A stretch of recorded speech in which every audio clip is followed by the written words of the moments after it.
What is up, everyone? Today, we're going to be speaking about the importance of A B testing in the overall deliverability of your campaigns as well as success of your cold emails. So, let's jump straight into it. What exactly is A B testing? The principle of A B testing is so that you can try different varieties of your copy, mainly offers, as well as different verbiages, as well as different subject lines, and general overall copywriting strategy to see which one gets you the best result in terms of replies, opens, clicks, or whatever you're trying to track right now. So let's look at 4 different ways you can go ahead and use A/B testing to power through your cold emailing campaign to make sure you get the best response results that you can expect. So first one is we're going to look at A/B testing for subject line testing, which is what phrases and keywords are going to drive the highest amount of clicks into the actual emails. Because remember, if people don't open the email, they're not going to review the email, and if they don't review the email, then there's no point of even sending the email. So subject line plays a very important role in getting people to click into your actual email itself. The second thing is personalization. If you're not personalizing your emails, you definitely need to start looking into that. They significantly boost your overall reply rate. You're looking at about 40 to 70% increase in your reply metrics. That means if you're getting 100 replies, you will get 140 replies instead. So big number changes just by adding personalization. Now, what type of personalization do you actually need to do to lead to a conversion, right? And remember, personalization can fit into that little preview section of your email. So if someone sees that you've actually personalized it, there's a higher chance they're going to click into it. So now let's go ahead and look into what exactly this means with respect to your actual A/B testing. How can you test this? Right. So if you go right over here, you can see some of the subject line testing I can do is, hey, first name and question. First name's got a bit of personalization there. Now over here is very high intent focus. You can see I'm just going with the fact that I'm saying saw company name was hiring first name, right? So let's just say I went ahead and scraped leads from LinkedIn job ads. I can simply say saw smart lead was hiring Weber, which is my name, right? It's very intent focused, very straightforward. I know it's very specific to me. And the other thing is you just got my name and thoughts. Now, the reason why these two work as old as they are, as classic as they are, don't ask me to just work. But these are different ways. These are A/B tests you can do as an example to see which one converts more. Now, in a personalization perspective, some of the A/B tests you can run is go with mutual connection. Say, hey, we're both connected with this person. If you're using Built With, which is a software that helps you find people, your competitors, or what certain technologies certain companies using, you can easily go and say, hey, you're using this technology, right? The third thing you can easily go ahead and do is talk about things like maybe a recent promotion they've gotten based upon a tracker that you've set up on their LinkedIn profile, right?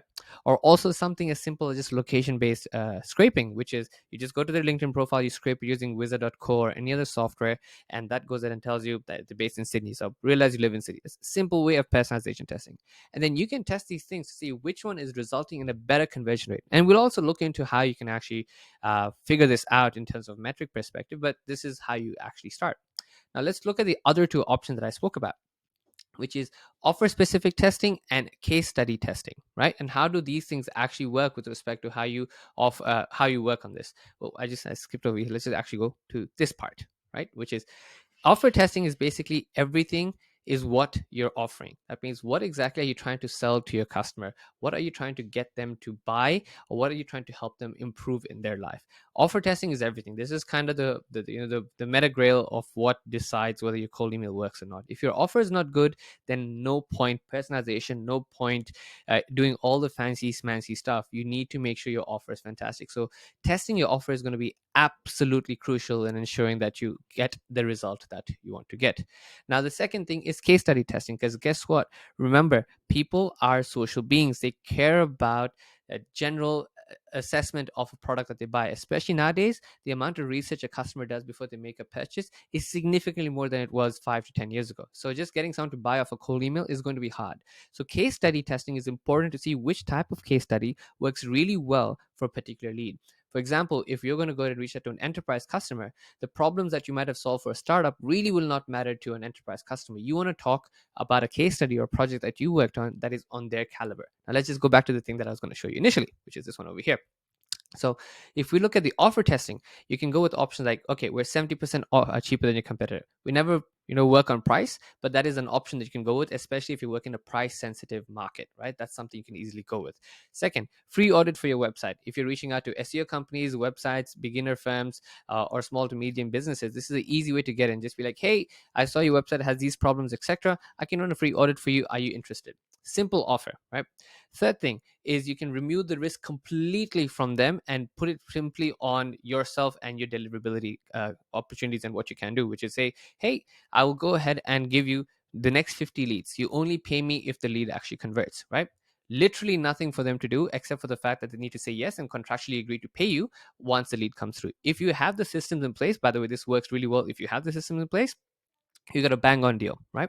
Or you can go with the last piece, which is pay us only after your first sale, right? Which is what I've just mentioned. So it's a combination of shared revenue where you can be like, all right, look, don't pay me anything, but just pay me once it comes through, or only pay me once you get your first sale. So these are different offers you can try, and there's tons of more offers that you can look at that will help you go ahead and improve that overall conversion with your cold emails.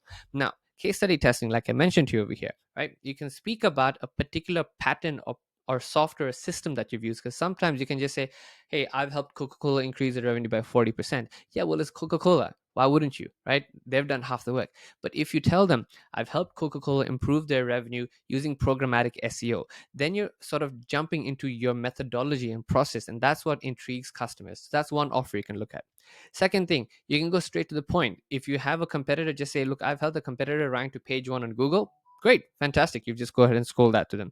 The other thing you can do is if you're trying to reach out to offline businesses, restaurants particularly, it's a great way for you to go ahead and scrape all the restaurants in a local area and then reach out to each of them individually. If you've actually done this work, you can be like, yep, I've increased foot traffic for a nearby store in the locality by 40%.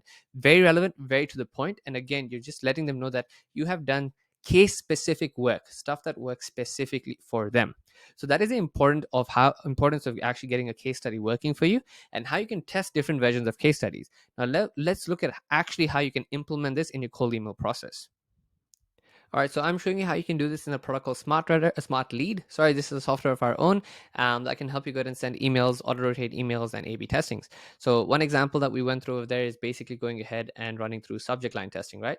So if we go ahead and just say, for example, I'll just do first name question. This is one of the tests that we're doing, right? And then it'll say, hey there, and then this is the intro, right? So we're just going to copy this and we'll add another variant. So that's how you end up doing A/B testing. You just click on add another variant. I'm just going to copy this here, and the other thing was simply going to say saw company name, right, was hiring, then first name, right? Cool. And then I'll run another one, which is basically first name, thoughts, right? So there you go. I basically tested my subject lines over here to see which one works, which one doesn't work, and so on and so forth. But how do you actually go ahead and review the analytics? It's actually super simple. So once you've done this, you started the campaign.